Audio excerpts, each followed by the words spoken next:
Olá, bom dia, boa tarde, boa noite, que seja.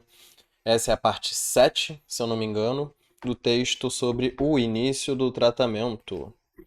Freud, Obras Completas, volume 10, Companhia das Letras. E paramos na página 187.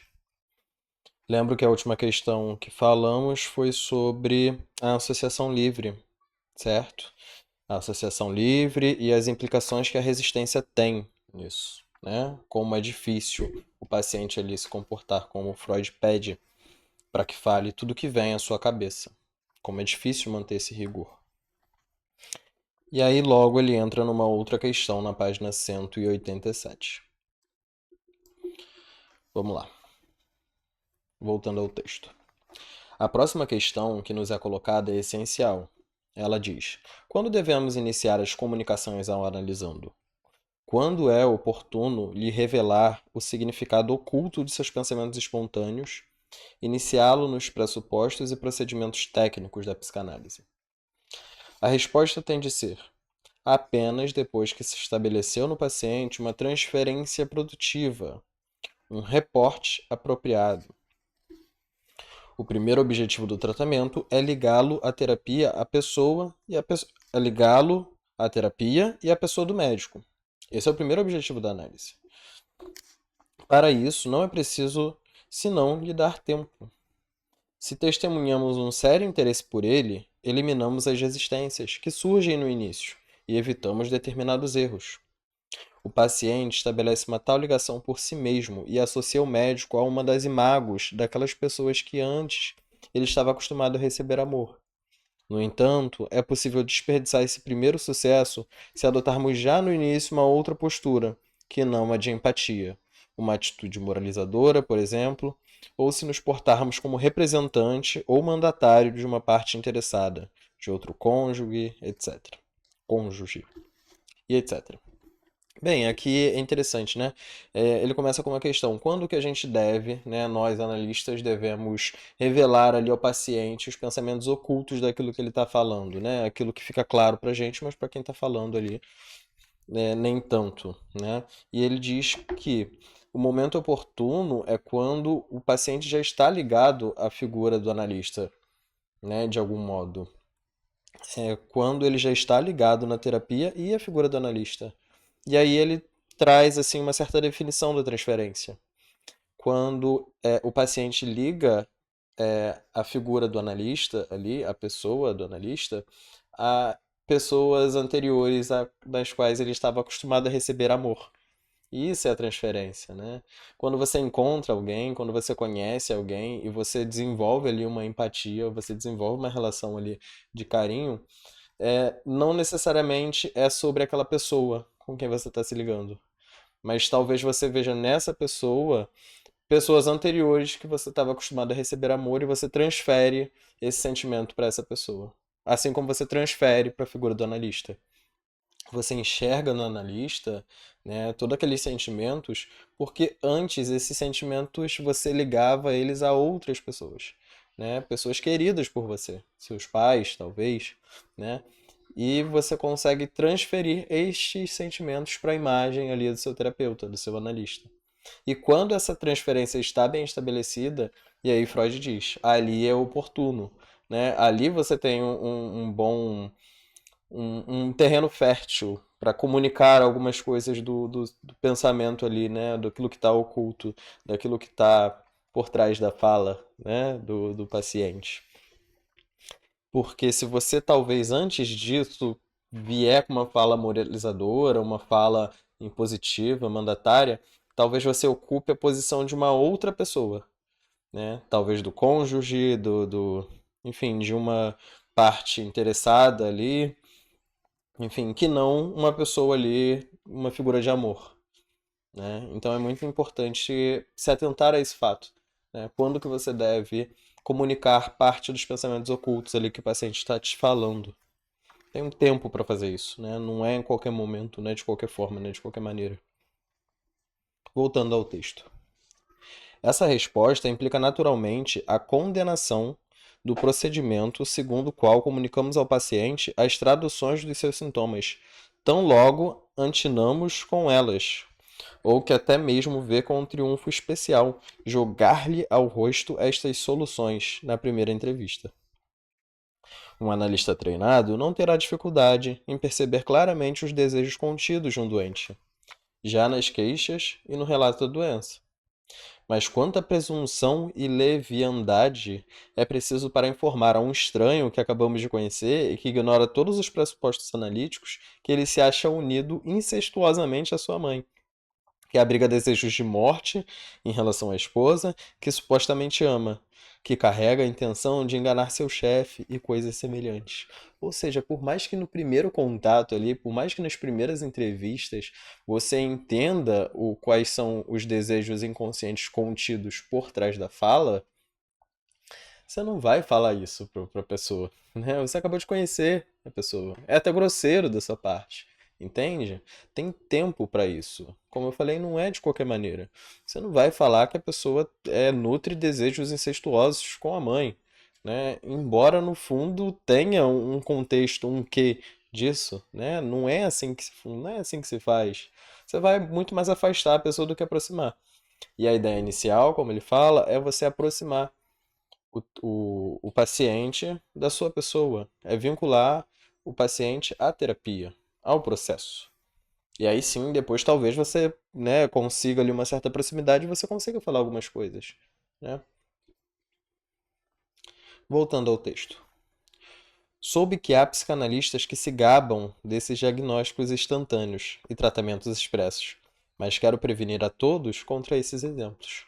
Desse modo, se obtém descrédito para si mesmo e a psicanálise, despertando igualmente a mais forte oposição, tenha-se ou não acertado.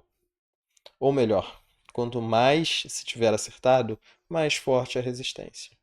Por mais que você identifique alguma coisa que seja muito verdade, você não vai falar isso nas primeiras sessões para a pessoa. Porque mesmo que esteja muito verdade, mesmo que esteja muito na cara, a pessoa vai resistir e vai se afastar de você. Consequentemente, não vai concluir o tratamento, consequentemente, vai desacreditar da psicanálise. E ainda vai falar para os outros, né, enfim, psicanálise não funciona. Então, são danos terríveis, né? Via de regra, a eficácia terapêutica será nenhuma, mas o desencorajamento diante da análise será definitivo. Mesmo em estágios posteriores do tratamento, é necessário ter cautela.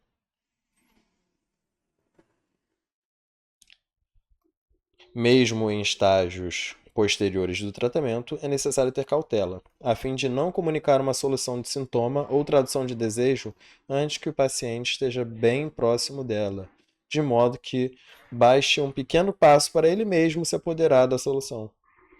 No passado, pude verificar frequentemente que a comunicação prematura de uma solução trazia um final prematuro ao tratamento, devido às resistências que eram subitamente despertadas, e também graças ao alívio que a solução proporcionava. Ué, mas isso poderia ser bom, né, de alguma maneira, acabar o tratamento ali de uma forma antecipada, de uma forma anterior, de uma forma mais rápida. Mas não, ele diz prematuro, né? Prematuro é o que não maturou ainda, né? O que ainda faltou um tempo ali para ficar mais maduro.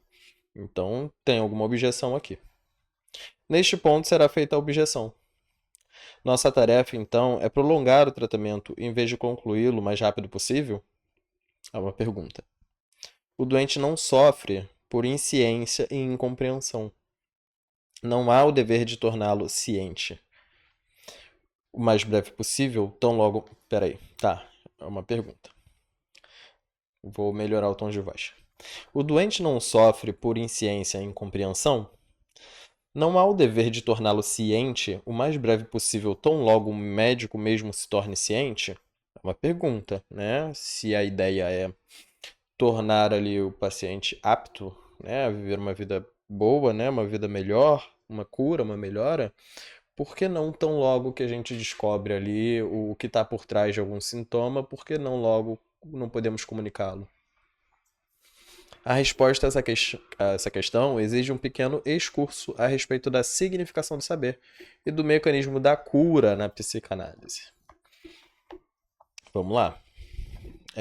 Se o doente sofre de alguma coisa que ele não sabe ainda, e tão logo que o médico descobre, não seria interessante que ele falasse isso ao paciente?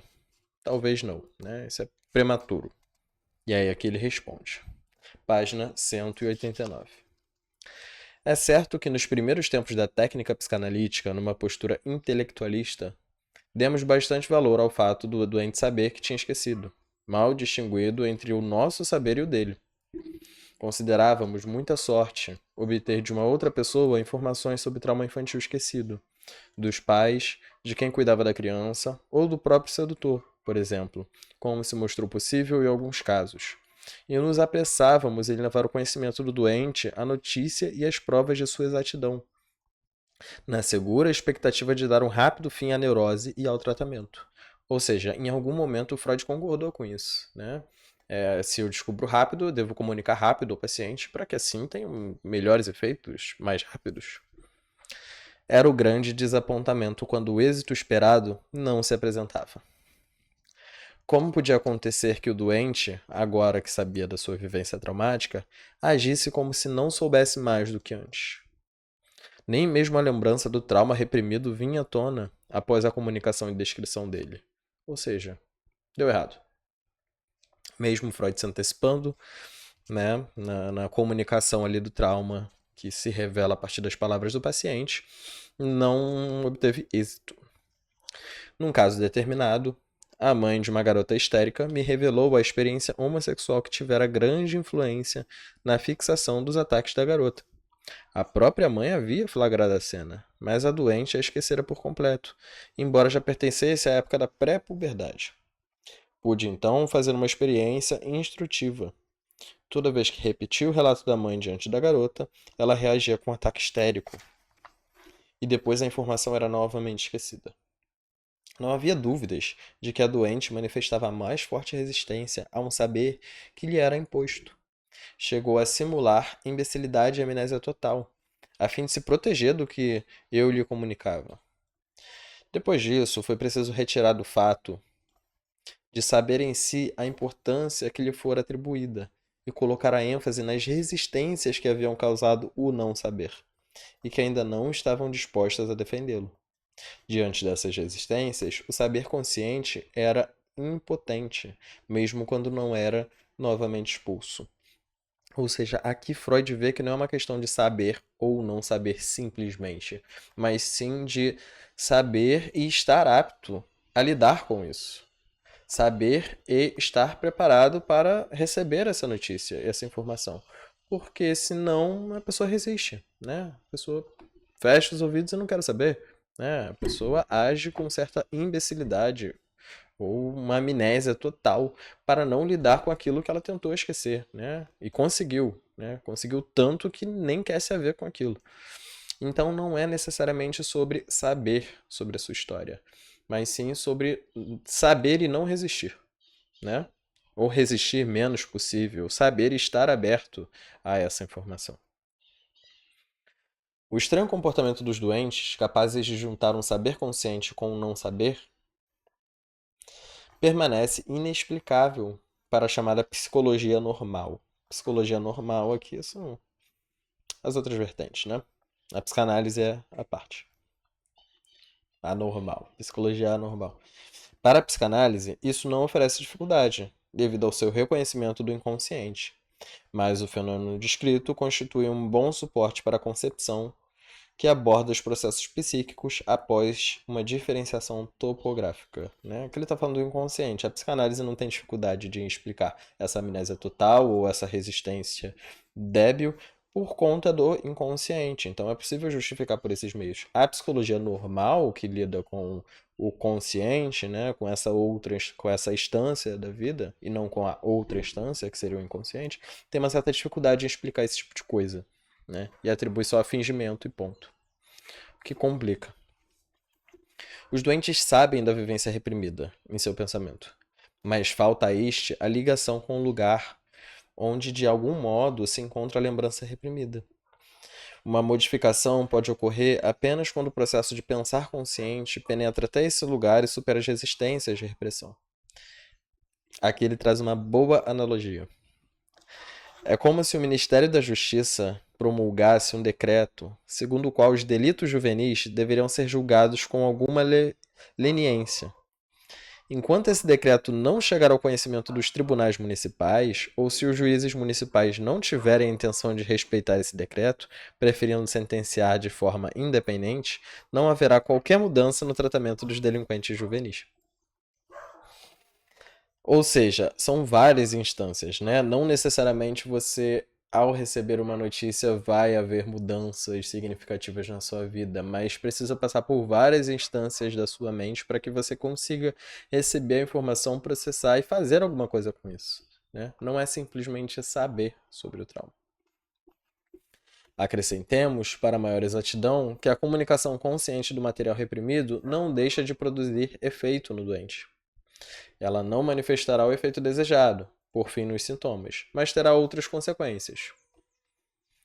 Primeiro, estimulará as resistências, mas depois, quando elas forem superadas, um processo de pensamento no curso do qual se realiza finalmente o influxo esperado sobre a lembrança inconsciente.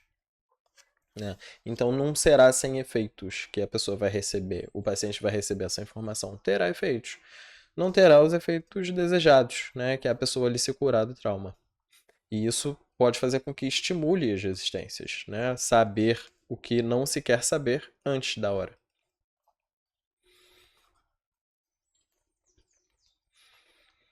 Já é tempo de obtermos uma vista panorâmica do jogo de forças que pusemos em ação com o tratamento. O primeiro móvel da terapia é o sofrimento do paciente e o desejo de cura dali resultante.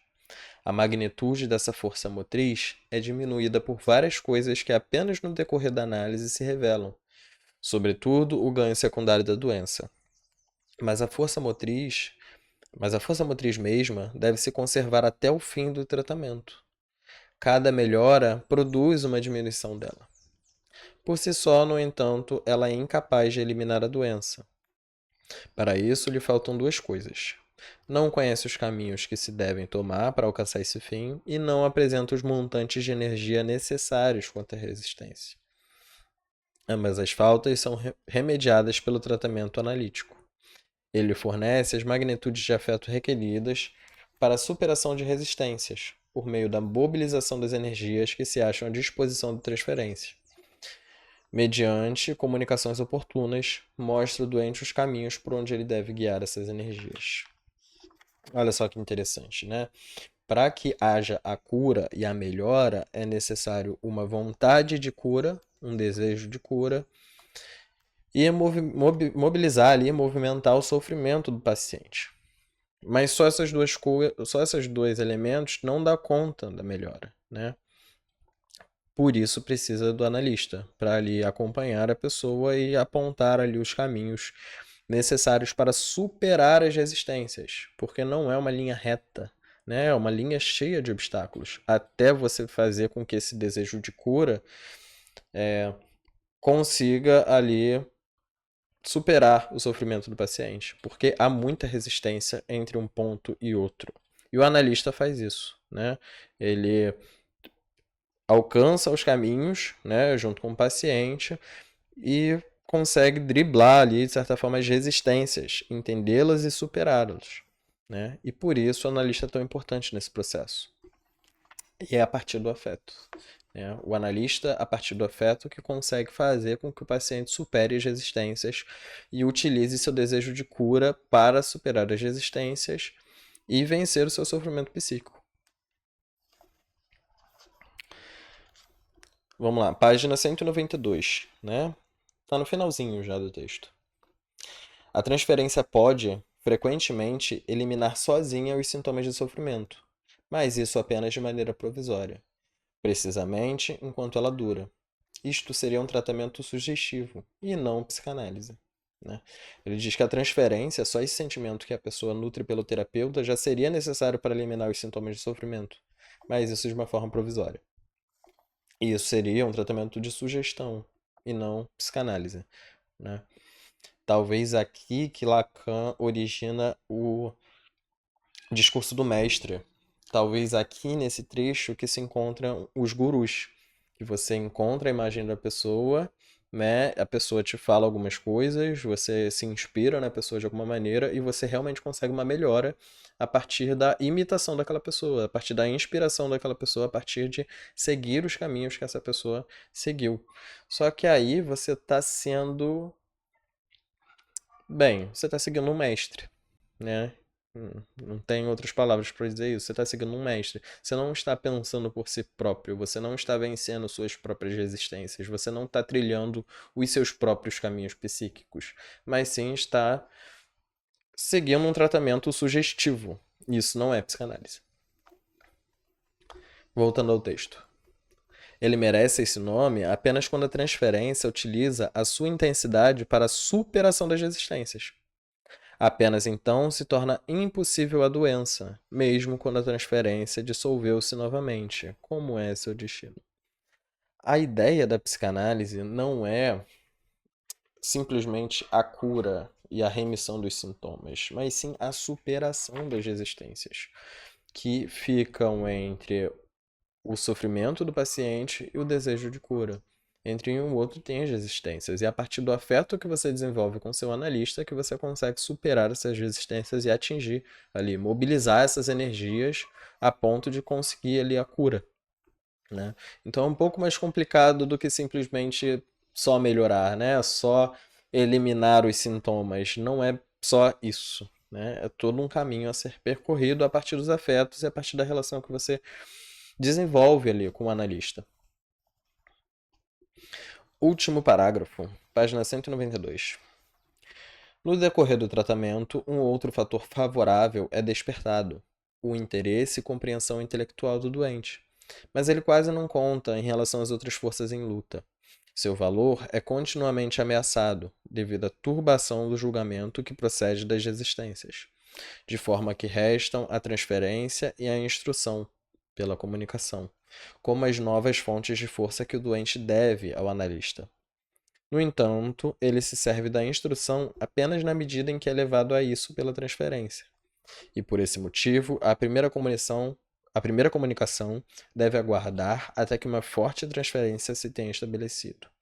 E também acrescentemos toda a comunicação posterior, até que seja eliminada a perturbação da transferência pelas resistências de transferência que aparece uma após a outra. Aqui ele retoma o que eu já havia falado, né? É sempre um jogo de forças entre melhorar e continuar doente. Porque há ganhos secundários em ser doente, né? Existem ganhos secundários, ganhos inconscientes em permanecer na mesma condição de doente. Embora a gente queira melhorar ali de alguma coisa que a gente está passando, a gente não quer 100% melhorar. Existem outras forças ali que nos impedem de melhorar. E o analista acaba sendo um catalisador, não sei se um catalisador seria a melhor palavra, um facilitador, um analista, né? Um analista, uma pessoa disposta a ouvir e percorrer estes caminhos construídos a partir da relação que se constrói, uma relação única, singular e particular ali de cada encontro, de cada relação. Então, a partir dessa relação, vence as resistências e se torna mais fácil ali a cura, né? Não só a cura pela cura, mas também o entendimento do trauma, a lembrança, a memória e a melhora, né? Logo em seguida. Mas é isso, aqui fechamos o início do tratamento. Foram 30 páginas até aqui e 7 vídeos, se eu não me engano, né? De aproximadamente 20 a 25 minutos. Bem, espero que tenham gostado. É isto. Minha primeira sequência de canais no YouTube. E tô feliz por ter realizado. Espero que tenham gostado. A gente se vê em breve. Talvez venha mais por aí. A gente se vê. Até mais.